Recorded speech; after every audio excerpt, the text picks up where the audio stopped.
Hey, this is Pastor Curry, pastor of the Zion Fair Baptist Church, Wilmington's most exciting church, the church that love ya, and then a thing you can do about it. Today we come to you from a different venue. We decided that we want to sit down and just have a cup of coffee with you. Normally we are in a cup of coffee with someone else, but I wanted to have a cup of coffee with you as we now acknowledge Suicide Prevention Week. They've given us a week to acknowledge it, but we're going to acknowledge it to the point where we want to make sure that you are well informed and well educated about suicide, something that we really don't talk about a lot, but we really need to make sure we start highlighting it so that we will be a blessed people and we'll be able to bless people with good information. So why don't you call somebody, tell them Coffee with Curry is on, and let's get after it.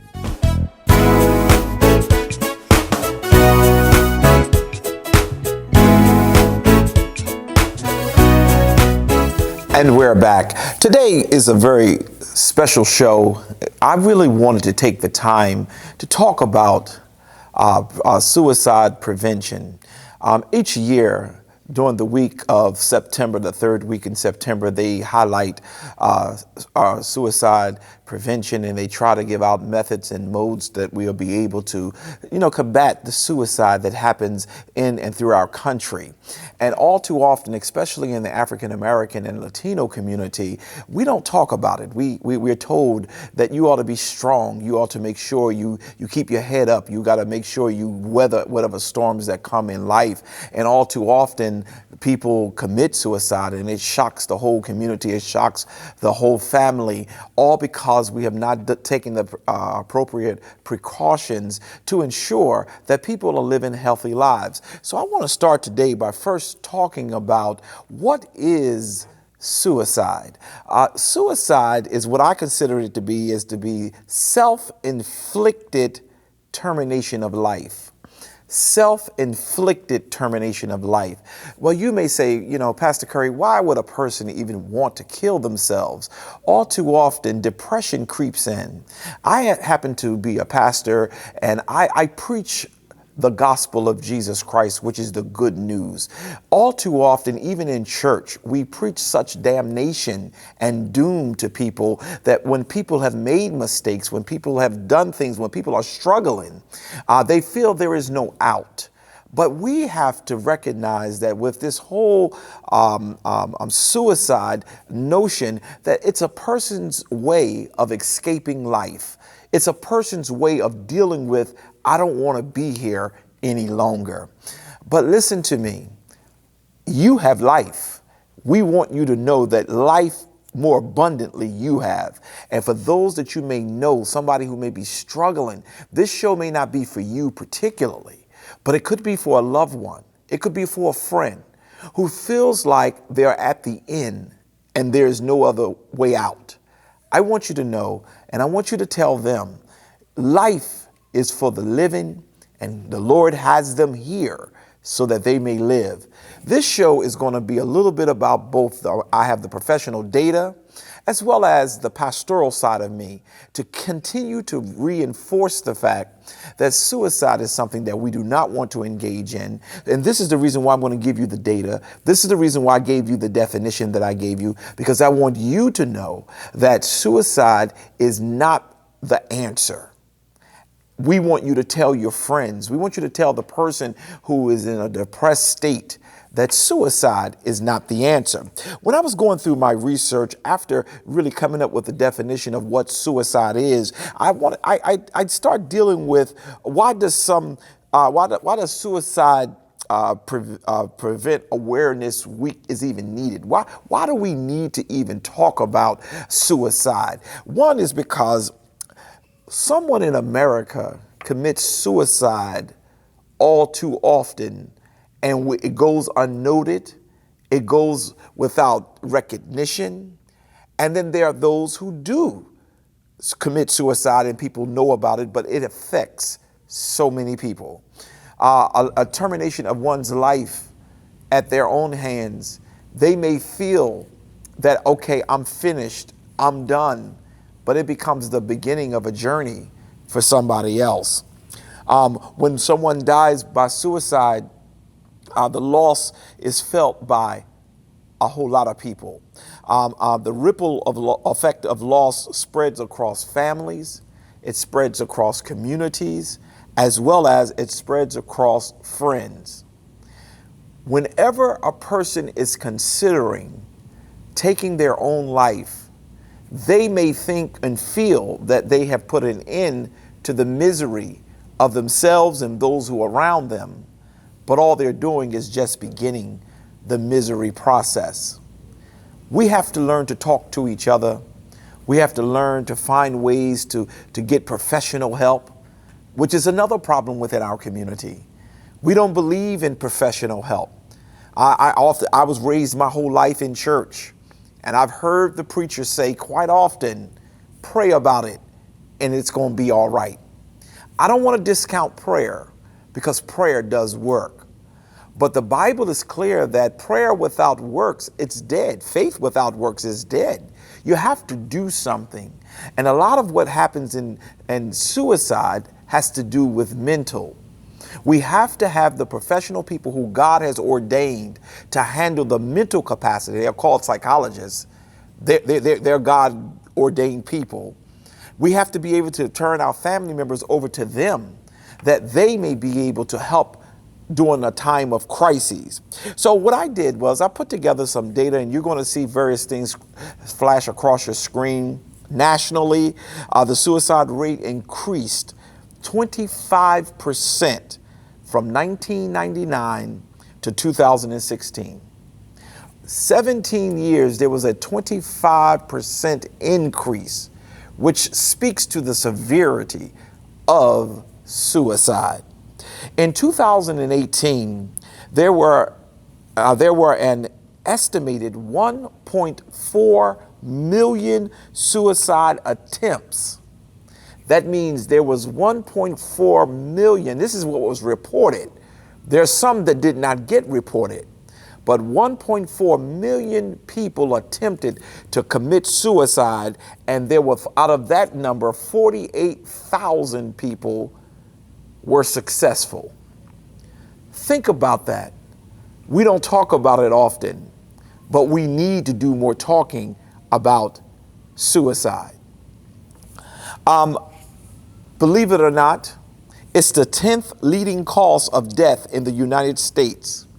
Firearms were involved in, I forgot the exact data of how much firearms were involved in the suicide, but it leads, but half of the homicides in the country was more or less people committing self-inflicted termination of life as opposed to someone killing them. It's a serious issue.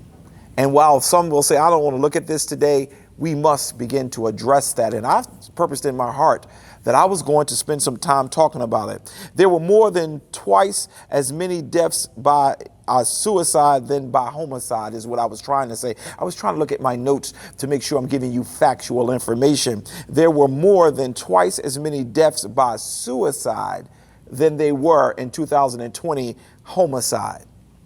That is startling. We must please pay attention to that. There's a 1-800 talk line for those of you saying, well, I need to get some professional help for a loved one. I need to get some professional help for myself. And what I love about Channel 28 is that they play these broadcasts throughout the week, sometimes in the middle of the night.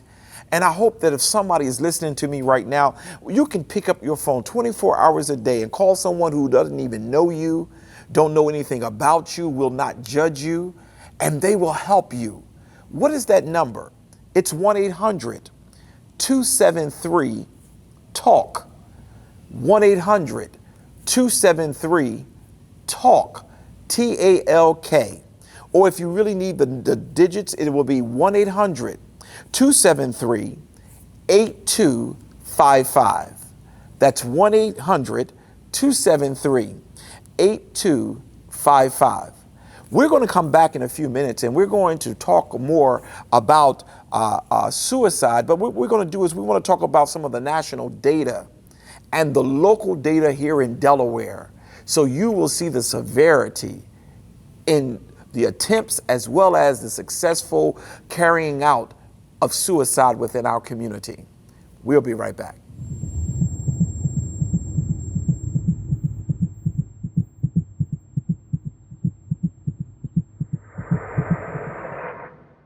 Not today.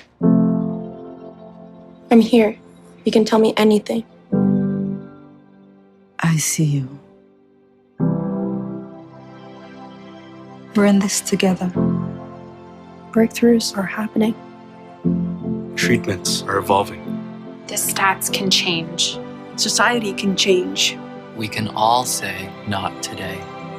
Not today. Not today. Not today. Not today. If we're together, bound to be better. When we're together, together.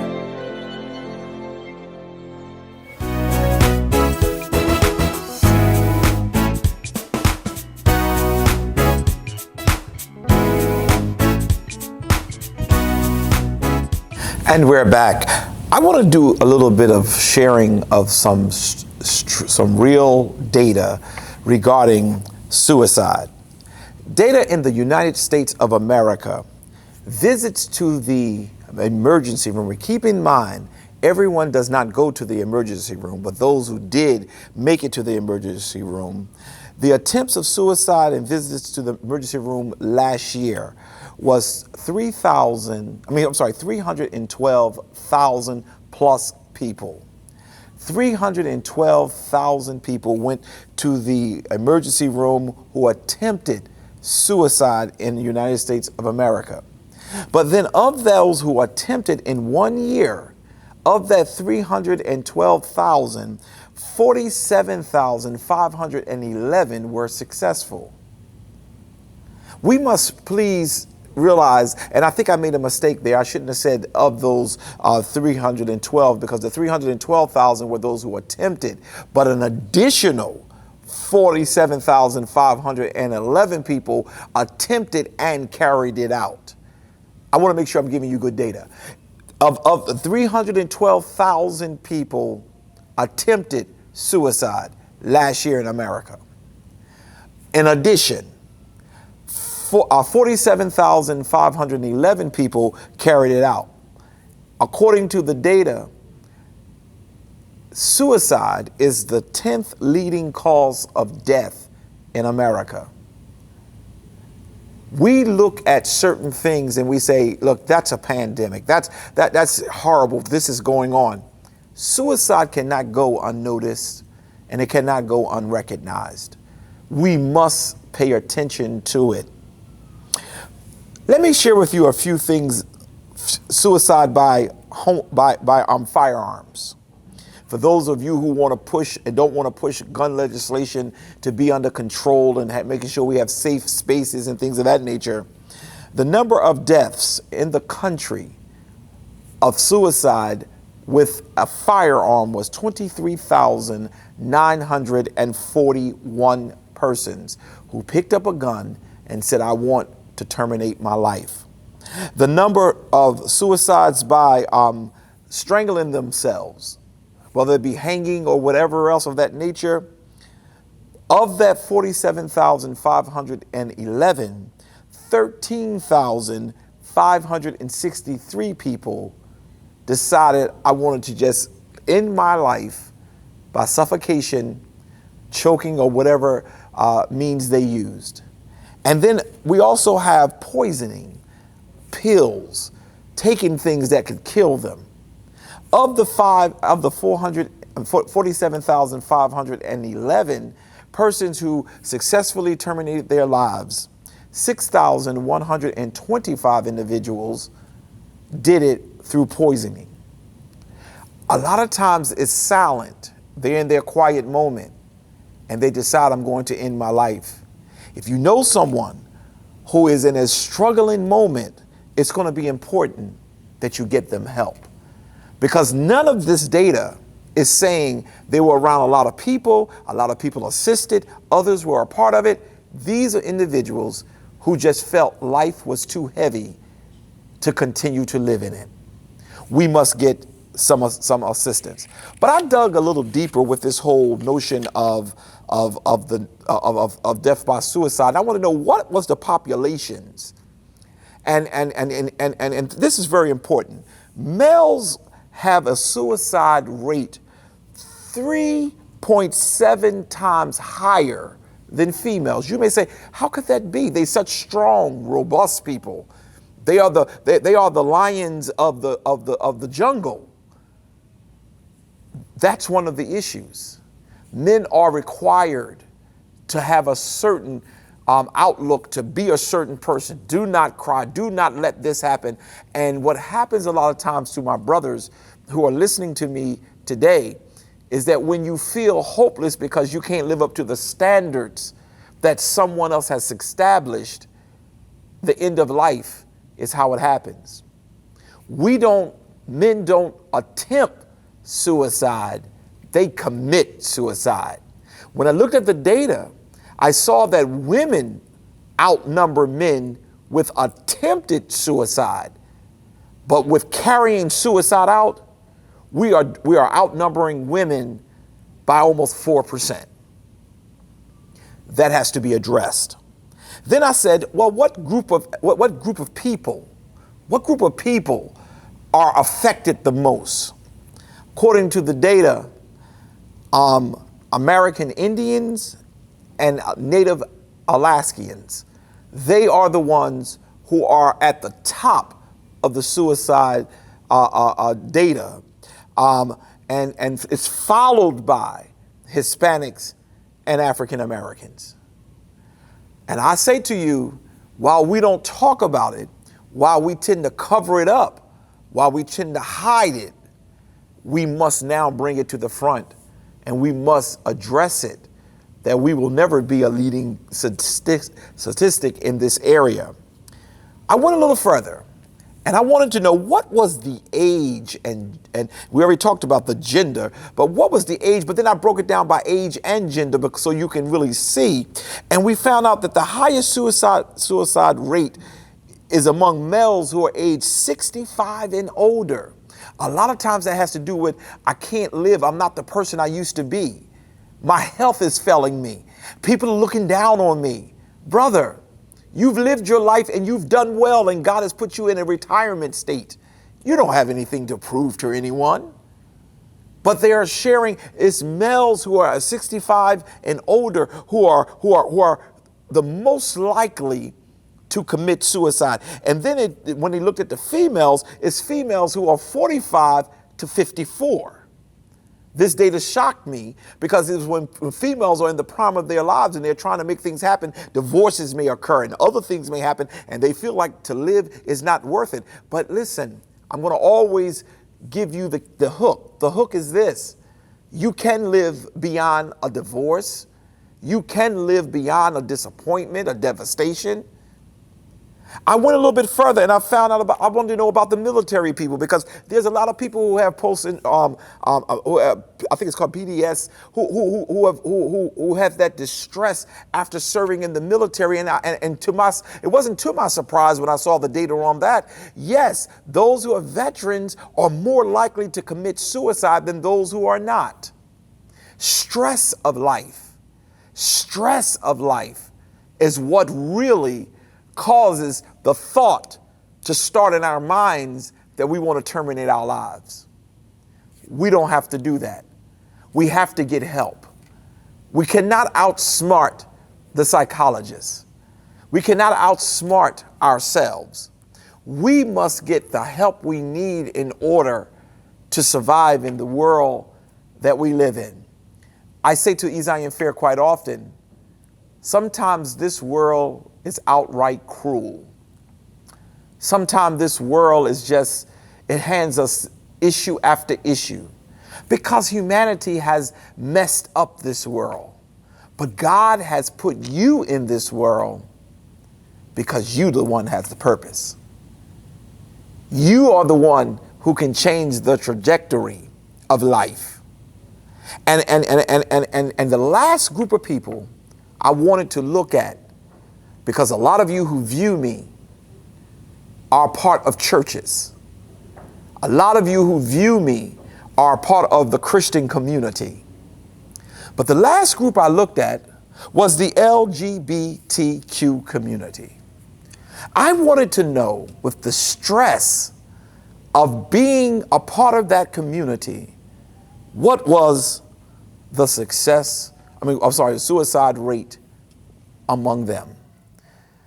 And it was shocking to know that it is 2 times higher than heterosexuals. And note, it's only those homosexuals who says that I will give my data who have confessed that they are. There are some who died in shame because they didn't want people to know, and they covered it up. So they decided, I can't live with what is going on, and I got the standards of this group, I got the standards of that group, and I don't know what to do. And they ended their lives. What was the purpose of this segment of this show? Is to share with you that suicide is serious. And to share with my Christian brothers and sisters, sometimes we can be the cause of people terminating their lives.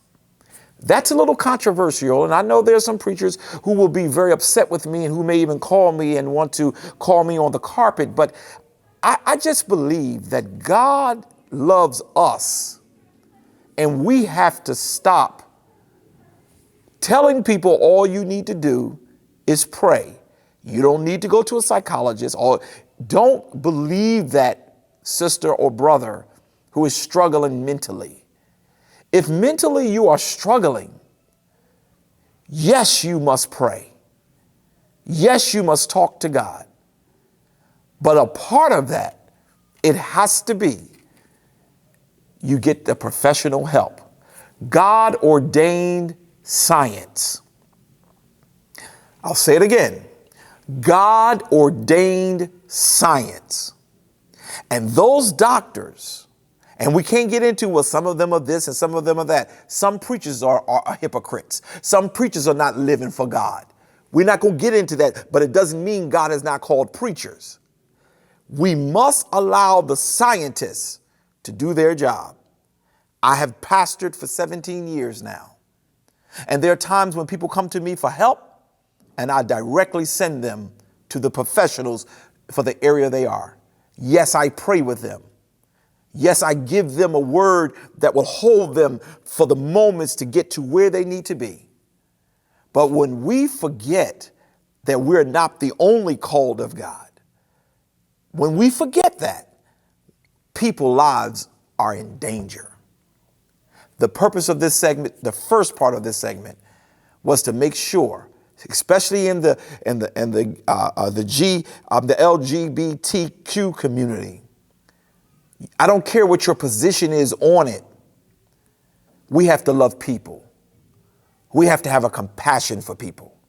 And we have to take the pressure off where people feel the only out they have is death. We'll be right back.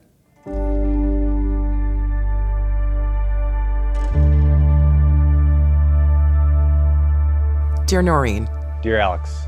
Hey, Veronica. Dear Pops. You were my bestest childhood friend. You were a second mom to me. You were the best brother. The whole family tell me we're very similar. She was like, I look just like your daddy. We called you Tricky Alex because of all the pranks that you'd pull on us. The main entrance to your house was that stairway, and you'd always run down, Jessica. Everybody say you can't dance. And they show me little videos of you. You just be grooving. Remember when you would scale the walls in the kitchen? And when someone would come around the corner, you'd be there in the middle of the doorway waiting to surprise us. You had got a Sir Mix-a-Lot tape, and we all listened to it in your room when you opened it, and we were just jamming and having a good time. You had the most beautiful garden. It was a lot of work all the time with me and my friends. If you were here today, I would imagine you still probably volunteering, even with helping the elderly. I would imagine you would be a doctor. You would be teaching art, absolutely. I would be in your class. Going to the library together. I know you like reading. You'll be helping me with my career. You're just full of energy and a lot of life. When I found out about your passing, I was at home by myself after school. The doctor came in and he said you were gone. But I thought you had a heart attack. Towards high school, she told me the truth. She was like, well, your father died. He had overdosed on pills or whatever. And we were supposed to see each other that weekend. So I broke down in tears, confused, mainly because I had just spoken to you. And I wanted to physically save you. I wanted to save you. And I didn't really know what to do. A lot changed. I grieved a lot. It was like a complete void at that time. I just don't understand how you could take your life like that, you know? Did you think about us? Or maybe you didn't, so it wouldn't change your mind? There's just so much pain. It's unbearable pain. I got angry because my best friend, your daughter, changed after that. Until this day, every time I step foot in that house, I still look up those stairs. I still hear your voice. Your dad is still looking for peace. I wish you were here today because there's ways that we still need you. I know I need you because, like, I'm still a young man. I got a long ways to go. I wish I knew why you felt the need to just completely leave. Somewhere in the decision-making process, you figure that everyone would be better without you, and that's not true.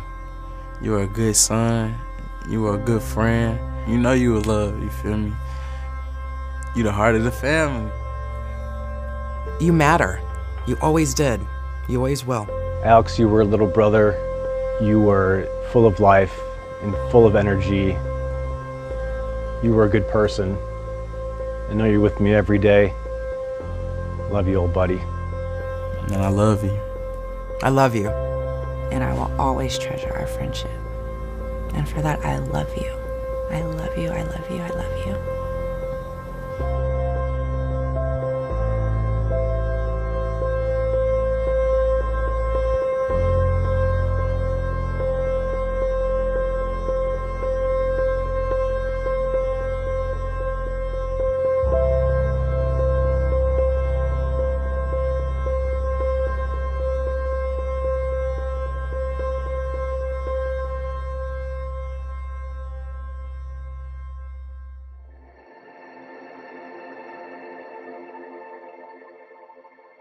Most people who consider suicide don't really want to die. They feel helpless, they feel hopeless, they feel worthless. Oftentimes they have problems they don't think they can solve. They don't think anyone else understands.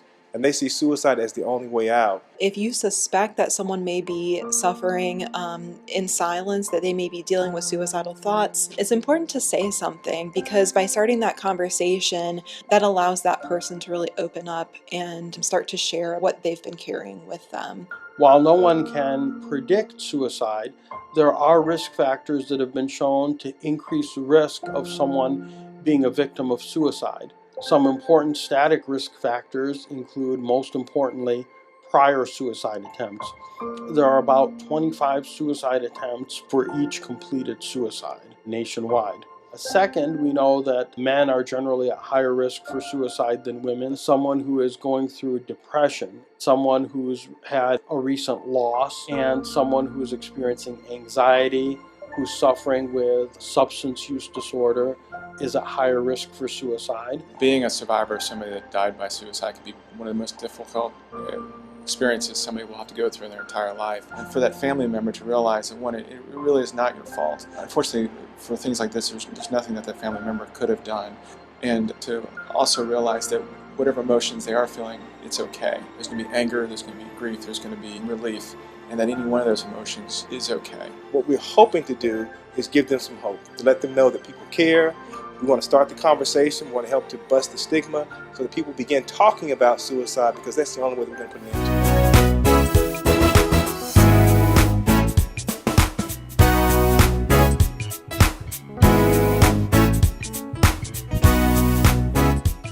And we're back. Real quick, I forgot to share with you the Delaware data On your screen, you're going to see the fact sheet from the state of Delaware for the year of 2020. And what you will see is that we certainly have, suicide is the 12th leading cause of death in this state. And while this country, it's the 11th, it's the 12th in Delaware, so we're kind of trending with the national data. And I ask that you please be mindful of the fact that we don't want it to be a part of any of the data other than we want people to die of natural cause. I looked at the age as you're looking on your screen. I looked at the ages, and it said the second leading cause of death for ages 10 through 34. So that means young people. It's the second leading. Young people are killing themselves. It's the sixth leading cause of death in the state of Delaware for ages 35 to 44. It's the fifth leading cause for ages 45 to 54. What is my point? My point is very simple. For our young people, this is the second leading cause of death. We must certainly address it. Grandma, who is sitting there watching me, auntie, uncle, cousin, and young person. Let's make sure we pay attention to everyone's mental capacity, but let's really hone in on and focus in on our young people, because it is the second leading cause. In the state of Delaware, out of, I think it was 113 people in 2020 who died by suicide. That's not a small number for a very small state that we currently live in. I want to turn your attention a little bit now to what causes suicidal behaviors. Because that could be in your head. You know, Pastor, you've shared with us the data, you share with us the national, but now what could be some of the cause of suicidal behavior? First and foremost, most scientists and persons will tell you it deals with mental health disorder. There is something going on in their mind that some trauma, some experience, it could have been something that happened in their lives that's causing them not to let go. The unlocking of it is prayer, but it's also through the professional help of psychologists. Another cause is substance abuse. There's stuff in these drugs. I mean, at one point it was cocaine, then it went to crack, and the crack got broke down so much with all these different chemicals in it, it created all kind of stuff. And I can go through different types of drugs that causes people to have delusional and different other things. But substance abuse is also a cause of suicide. And also, you know, and we don't talk about this often, but environmental factors, stresses of life, the stresses of life. Life offers so much stress, but that causes suicide, and also access to guns. That's also one. Well, how is that, Pastor? Because if a person is feeling down and they want to make a snapshot decision on their lives, a gun is available, let me just use it and let me just end this life. One more that I was shocked when I was doing my research to find, and that was family history. Mental illness is an illness. It is not something that somebody just made up. It's an illness. And a lot of times it's in the family line. And we have to learn how to address stuff that's in the family line. I used to hear people say, be careful who you marry. Know the family, know the line, because you'll have children with them, and you don't want your children to end up with a family curse. I always looked at it as being, okay, we'll pray it over and it'll be fine. But as I got older, especially after I've done my research, mental illness it can come out of the family history. It could be a part of what that family have dealt with it for years and have hid it and covered it and not exposed it and not treated it and not fixed it. And as they go on with these different hormones from the different family members and end up finding themselves in the same predicament. Have you noticed that sometimes some groups of the family all act the same way? It's because sometimes it's in the family line. And when I found out that it could be a mental disorder, it could be substance abuse, it could be some environmental factors such as stress and life circumstances, it could be a part of having guns with access and family history, then I said to myself, how do we handle all of those? By getting help. If you see that someone is acting out of the norm, get help. Pastor, how can we get help? That 800 number I told you about, 1-800-273-TALK. It's on your screen. Give that number, call that number. Maybe it's not for you, but it's for somebody else, and you need the help, the guidance, and you want to make sure you're the person who's giving that information. It's 1-800-273-TALK, and those letters are 8255. 1-800-273-8255. Signs that you need to look at real quick before we go to a break. Some signs you need to look for. People who attempt suicide, if they do it enough, they will commit it. Attempted suicide, please take it serious. Please do not wash it off and say, oh, that's just her acting out. That's just him doing what he does. No. It may be attempted today. It could get carried out tomorrow. That's a sign. Another sign is misuse of abuse and abuse of drugs and alcohol. People who are on narcotics, unprescribed medicine, you don't take that lightly. You don't say that's just the way he acts. That's just the way she is. When you see people misusing drugs, it can lead to mental disorder, which can lead to suicide. When a person feels helpless and they have nowhere to go, they will exit by any means necessary. Drug and alcohol abuse is certainly one of the signs to look for. I talked about this earlier, and that is lethal weapons. If you see somebody always around guns and making comments on Instagram, on Facebook about the guns they have and what they could do with them and how they can end life, take that serious. Report that. Talk to that person if you know the person. But guns is nothing to play with. It certainly can be a part of protection. It certainly can be there to safeguard your family, but to think that we can just live loosely with it. I personally am a carrier, but my daughter is nowhere near. My wife knows what to do, but I will never leave things open and exposed so that my child can get it, because you never know in life where people are. Also, mental disorders, particularly depression. A person who's always sad, withdrawn. If you see a person who's sad and withdrawn, that's a sign. That's a sign that they could certainly commit or attempt suicide. If a person is depressed, don't take that lightly. This is why I get on our preachers. Don't just say pray about it. Let's get some help, because that's what's needed. I have another one for you, and that's social isolation. You see young people, you see old people, you see people who don't want to be around anyone. They always want to be by themselves. They're not happy with life, but they don't want to be around anybody who can bring them life. I have an aunt who I often talk about, and she's gone home to be with the Lord now, but she was full of life. She did not allow you to be sad around her. Matter of fact, I have a sister-in-law. She's gone home to be with the Lord now too, as well. But Debbie, she just was full of life. You couldn't be sad around her, because she understood that Jesus came to give us life, and life more abundantly. And she always lived with that excitement and did not give us an excuse or an off-ramp to be depressed or stuck in our feelings. Isolation is a sign that that person may commit suicide, and also chronic disease. If a person is suffering with something and they feel they're going to die, they sometimes want to help the process. Let's speak life to each other.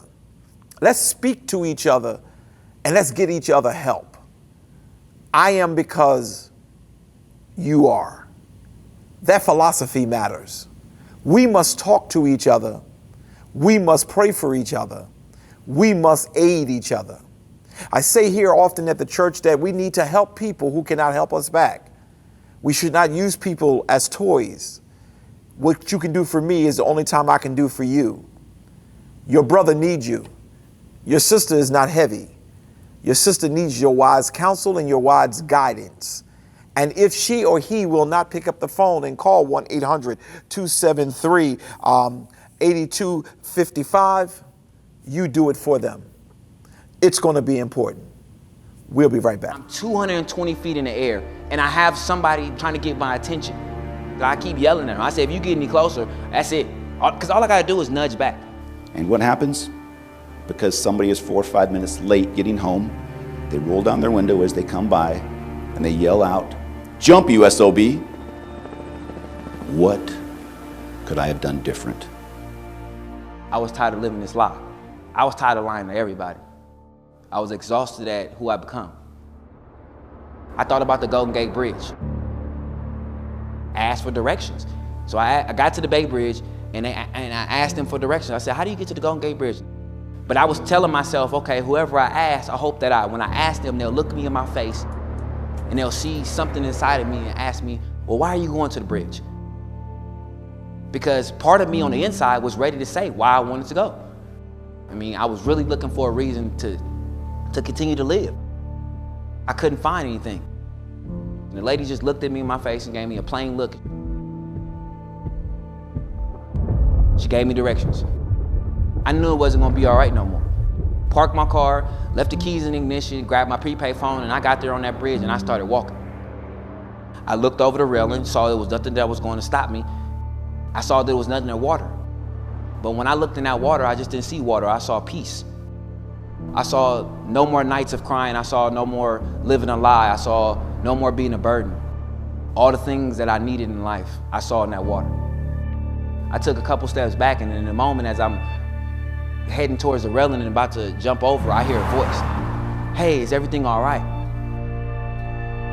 And in that moment, it was enough of a distraction to where I grabbed the railing and turned myself on this cord. I'm 220 feet in the air, and I have somebody trying to get my attention. I'm upset. I'm yelling back and forth for him. Stay back. I'm trying to keep myself warm. I'm bundled up. So I keep yelling at him. I say, if you get any closer, that's it. Because all I got to do is nudge back. Like, that's all not even a big nudge, just a small nudge, and that's it. Finally, in my heart starts feeling like, why does he even care? Because he's not yelling at me. He's not making me feel like I'm stupid for being here. Because everything inside of me is like, man, you're stupid. You didn't put yourself in this position. You did not come here to talk. I came here because I was in pain and I was trying to get out of it. But here, after 15 minutes, this voice starts to penetrate me in my soul, and he gets a little closer, and I start to hear him. I never look up, and in that same position on that bridge, with my feet hanging off the cord, and at any moment I could do this and it could be over. And for 92 minutes, this individual, this human, just listened to me. Now, think about that when I say that. For 92 minutes, he sat there, he stood there, and just listened to me. So after this time, he decided on his own to come back over the rail. And I said, what did I do that helped this situation? All he told me was, you listened. You let me speak and you listened. That's all this guy was looking for, and I think that's what so many people are looking for. Shortly after this incident, I received a letter from Kevin's mother. Dear Mr. Briggs, I adopted Kevin when he was only 6 months old, but you are one of the reasons Kevin is still with us. I truly believe Kevin was crying out for help. We truly thank God for you. Sincerely indebted to you, Narvella Berthia. It's really good. We have a choice. Are we going to take the path of none of my business, they should handle it? Or are we going to confront them head on and say, hey, I'm seeing these things. What's going on? Let's talk. Listen to understand. That's the key. Listen to understand. Kevin Briggs is known as the guardian of the Golden Gate Bridge. He spent more than 2 decades talking people down from committing suicide. I want them to know that there is hope, and we want to help you. We want to know about it. Don't feel that you're alone in this. Briggs talked roughly 200 people out of suicide. We don't have to be doctors, psychiatrists, and all that. We can do this right here, right now, to be able to have that courageous conversation with someone. I just focus on going this way. I don't worry about going back. I don't worry about left, I don't worry about right, I just worry about forward. I used to think I was alone and nobody in the world felt like me. Now that I know it's people in the world that feel like me, it's my job to help them out, to encourage them, let them know, hey, I've been where you've been. The darkest point that you ever thought you could ever be, and I came out of it.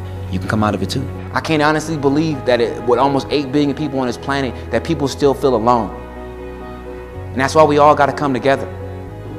2 ears and 1 heart. That's what saved my life, and that's what all of us in this room possess. Challenge yourself today and in the future to look out for each other. The moment people feel heard, they get healed. The moment. But they have to be heard. Listening can save people's lives, and we all can do it.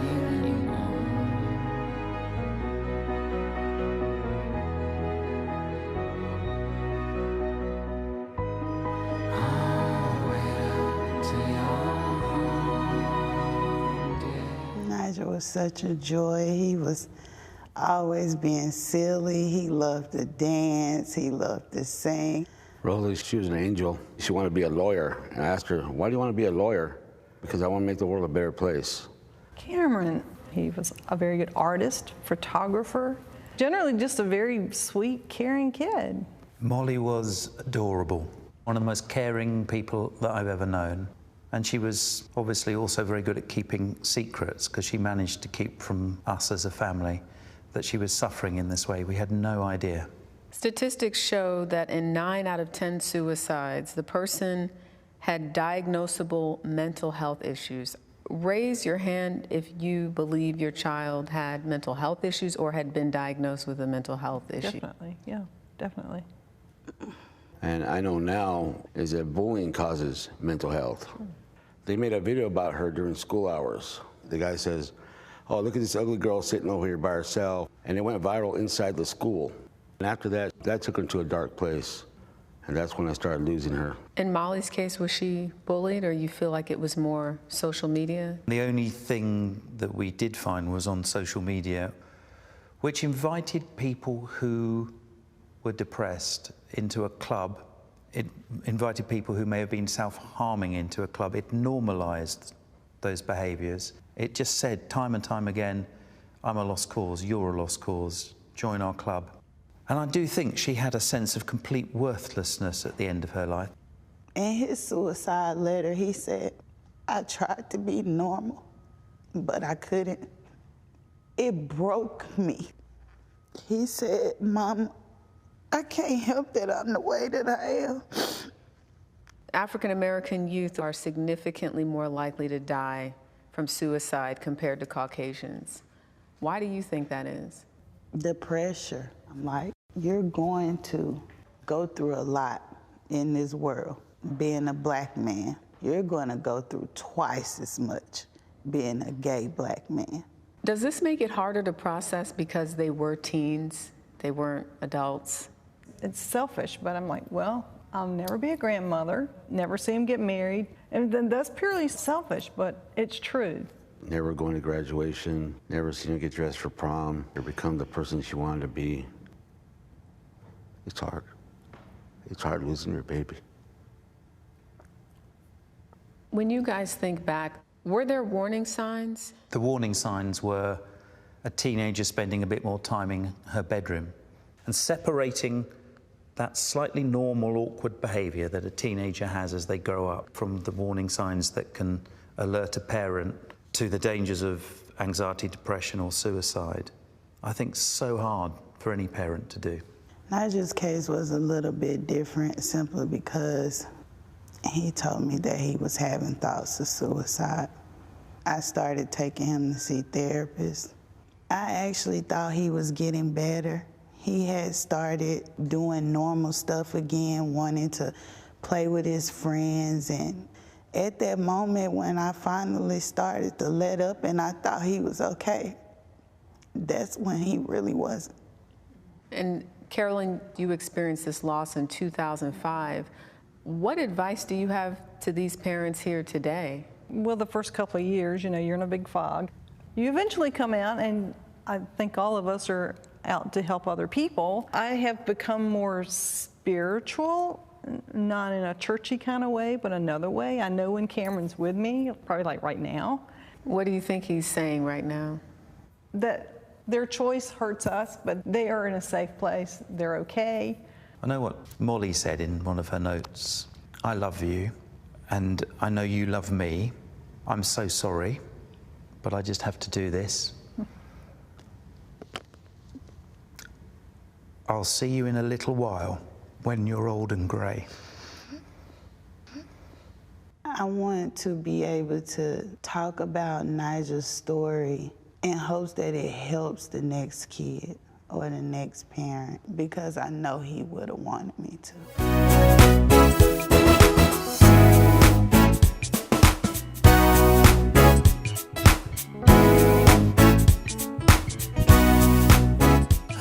And we're back. Well, Pastor, you have talked about the data. You've talked about what's happening in America. You've talked about suicide.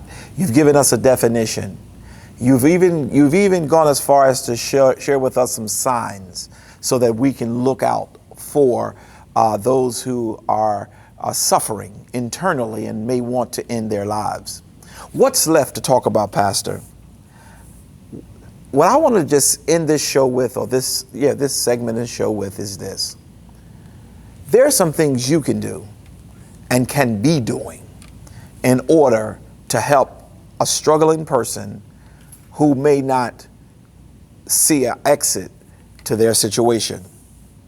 First and foremost, and as we have this cup of coffee, first and foremost, we must get our brothers and sisters professional help. That is the first thing. The Lord sent me to tell you.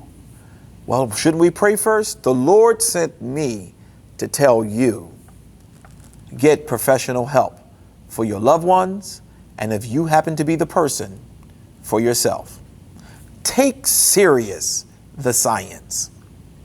Take serious the help that a psychologist, I've heard jokes because I'm from the projects. We don't need no shrinks. We do. We need psychologists. We need people who can unlock the blockage that's holding us captive. Prayer can do it, but the answer to prayer is the psychologist. It is the therapist who can put you in a regiment so that you will be able to unfold the beauty of life and how you have such value in this life. Professional help is number one. Make sure of all you're getting, as the Bible says, get an understanding. And that's why all too often we got too much burning and very little learning in our community. Here's your learning. I need for you to get professional help. That's number one. Number two, I need you to surround yourself with people who love you and want the best for you. Or if you have a person that you have in mind who may be struggling with depression or want to isolate themselves and be away, you surround yourself with them. God understands love. And when a person is struggling, I talked earlier about in the community of the gay and lesbian community, how they commit suicide 2 times the rate of a person who is not a part of that community.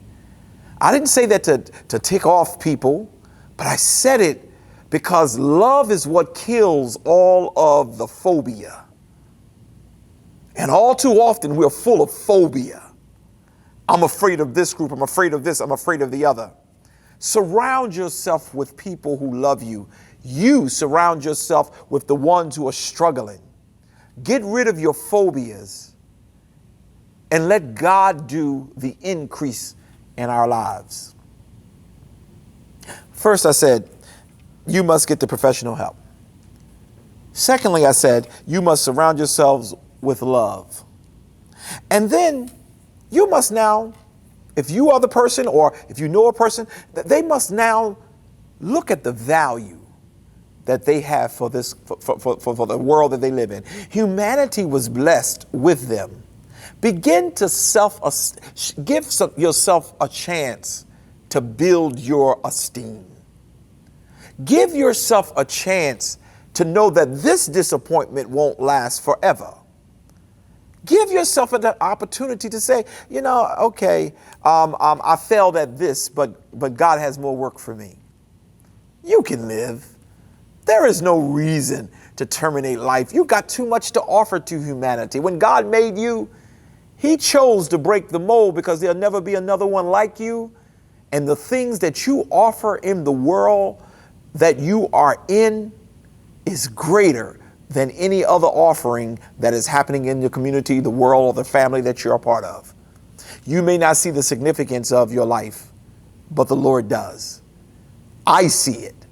Those who love you see it, as well as those of you, if you're here listening to me to help somebody else, give them you. Show them their value. Show them their worth. And here's my last suggestion of what you can do. Professional assistance. Loved ones they should be surrounded by. Give them the self-esteem that they desire, that they need. But the last thing is introduce them to church. Not any church, because some churches are not worth introducing people to. And I'm not advocating for E. Zion Fair, because maybe this is not a church that you would be interested in, but there are churches who understand that our faith walk with God is real.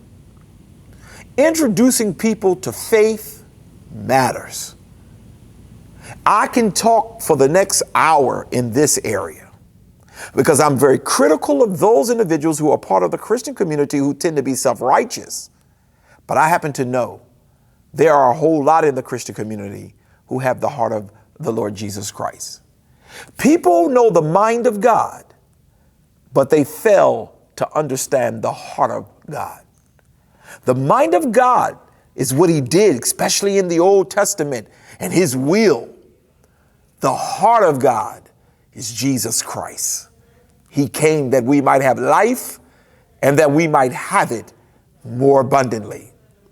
Introduce the struggling sister, the struggling brother. And if you're looking at me tonight, today, this afternoon, if you're looking at me, I want to introduce you to faith. The Bible says that faith without works is dead. The Bible says faith is the substance of things hoped for and the evidence of things not seen. What's my word to you? Very clearly.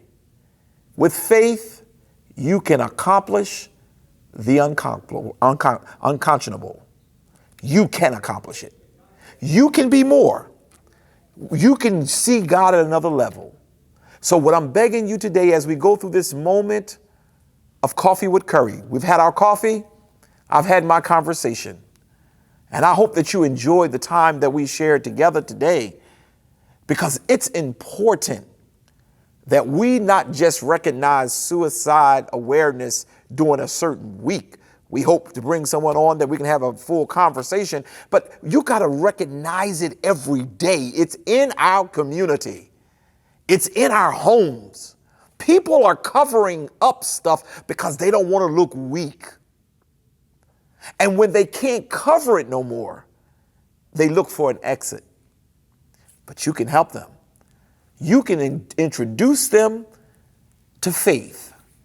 You can give them the professional help that they need. You can wrap yourself around them as a family, and you can show them their true worth. There is no accidents. Everything is by God's providential will. So on this day, I thank you for the time that you've allowed me to occupy space in your life. I ask that you please follow us on Facebook, and don't forget to subscribe to our YouTube channel. And that's at E. Zion Fair Baptist Church. Our services are every Sunday, 11 a.m. We also have we have one at 9 a.m. and we have one at 11:30 every Sunday morning in service. We'll love to have you. But there are many, many churches in this city who understand the heart of God, who understand that people matter, who understand that there is a difference. There's a time when we pray, and then there's a time when we give off to the professionals to do what they're supposed to do. Make sure we're getting some help. Make sure we're talking about it, and make sure that we're paying attention. Until the next time we get together, may God bless you real good.